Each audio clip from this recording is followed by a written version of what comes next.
Premier livre des Rois, chapitre 6. Or Salomon bâtit la maison de l'Éternel, la 480e année après que les enfants d'Israël furent sortis du pays d'Égypte, la 4e année de son règne sur Israël, au mois de Ziv, qui est le second mois. Et la maison que le roi Salomon bâtit à l'Éternel avait 60 coudées de long, 20 de large et 30 coudées de haut. Le portique devant le temple de la maison avait 20 coudées de long, selon la largeur de la maison, et 10 coudées de large devant la maison. Il fit aussi à la maison des fenêtres à jalousie fixe, et il bâtit contre la muraille de la maison, à l'entour, un corps d'étage entourant les murs de la maison, le temple et le sanctuaire. Ainsi il fit des chambres latérales tout autour. La largeur de l'étage d'en bas était de 5 coudées, la largeur de celui du milieu de 6 coudées, et la largeur du troisième de 7 coudées, car il l'avait fait en retraite, le mur de la maison par dehors, tout autour, afin que la charpente n'entrât pas dans les murailles de la maison. Or, en bâtissant la maison, on la bâtit de pierres toutes préparées dans la carrière, de sorte que ni marteau, ni hache, ni aucun outil de fer ne furent entendus dans la maison quand on la bâtissait.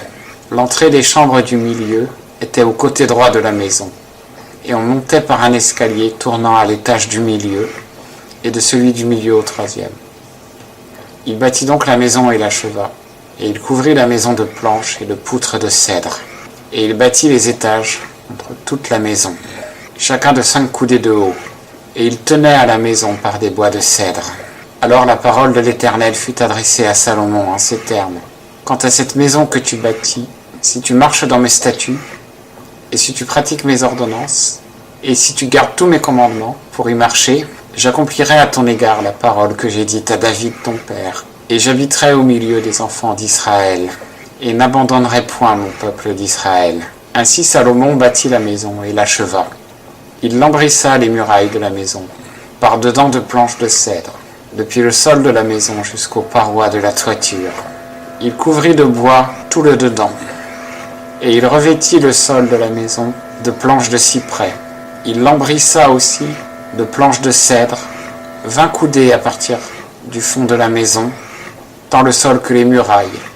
Il lambrissa ainsi intérieurement cet espace pour le sanctuaire, le lieu très saint. Mais les 40 coudées sur le devant formaient la maison, savoir le temple. Et le cèdre, au-dedans de la maison, était sculpté en coloquinte et en fleurs épanouies. Tout était de cèdre. La pierre ne se voyait pas. Quant au sanctuaire, il l'établit à l'intérieur de la maison vers le fond, pour y mettre l'arche de l'alliance de l'Éternel. Et le sanctuaire avait par devant 20 coudées de long, 20 coudées de large et 20 coudées de haut. Il le couvrit d'or fin. Il en couvrit aussi l'autel qui était en cèdre. Et Salomon couvrit d'or fin l'intérieur de la maison. Et il fit passer le voile avec des chaînes d'or au-devant du sanctuaire, qu'il couvrit d'or. Ainsi il couvrit d'or la maison tout entière. Il couvrit aussi d'or tout l'autel du sanctuaire. Et il fit dans le sanctuaire 2 chérubins de bois d'olivier, de 10 coudées de haut. L'une des ailes d'un des chérubins avait 5 coudées, et l'autre aile du chérubin avait 5 coudées. Depuis le bout d'une aile jusqu'au bout de l'autre aile, il y avait 10 coudées. Le second chérubin était aussi de 10 coudées. Les 2 chérubins étaient d'une même mesure, et taillés l'un comme l'autre. La hauteur d'un chérubin était de 10 coudées, et l'autre chérubin était de même. Et il mit les chérubins au-dedans de la maison vers le fond. Et on étendit les ailes des chérubins, de sorte que l'aile de l'un touchait une muraille, et l'aile de l'autre chérubin touchait l'autre muraille, et que leurs ailes se rencontraient au milieu de la maison, l'une des ailes touchant l'autre. Et il couvrit d'or les chérubins. Et sur toutes les murailles de la maison, tout autour, il fit sculpter en relief des chérubins et des palmes et des fleurs épanouies, tant au dedans qu'au dehors. Et il revêtit d'or le sol de la maison, tant au dedans qu'au dehors. Et il fit la porte du sanctuaire à 2 battants de bois d'olivier. L'encadrement avec les poteaux occupait 1/5 de la paroi. Les 2 battants étaient de bois d'olivier. Et il y fit sculpter les chérubins, des palmes et des fleurs épanouies. Et il les couvrit d'or, étendant l'or sur les chérubins et sur les palmes.